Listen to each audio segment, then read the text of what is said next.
জামদানি এলাকায় দাদা খুনের পুনর্নির্মাণ করল গাইঘাটা থানার পুলিশ।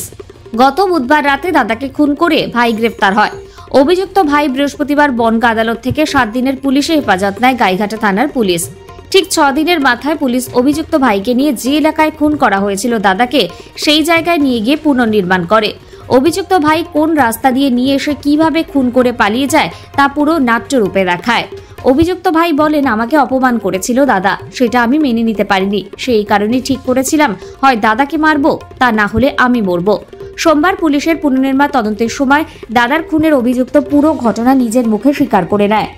এই খুনের পিছনে সে একাই ছিলেন।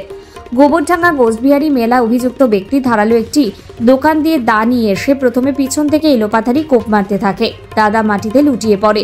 পরে বনগাঁ হাসপাতালে নিয়ে গেলে সেখানে চিকিৎসকরা মৃত বলে ঘোষণা করে।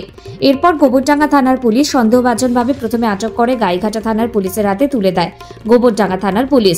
এরপর সংবাদ মাধ্যমের সামনে নিজের দোষ থাকতে অভিযুক্ত ভাই অন্য এক ব্যক্তির নাম বলে, কিন্তু 6 দিনের মাথায় সোমবার বিকেলে নিজের সব দোষ স্বীকার করে।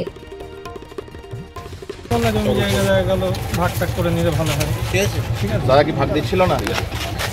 হ্যাঁ, ভাগ এখন দিচ্ছিল, পরে দেবো। টাকা পয়সার ভাগ কিছু? টাকা পয়সার ভাগ সেইভাবে দিত না, পরে দিত আর কি। জমি জায়গা একটা বিষয় না, বিষয় হচ্ছে যে দীর্ঘদিন ধরে নানা রকমভাবে মানে অপমান মানুষের সামনে করতো বা ছোটো করতো, ঠিক আছে?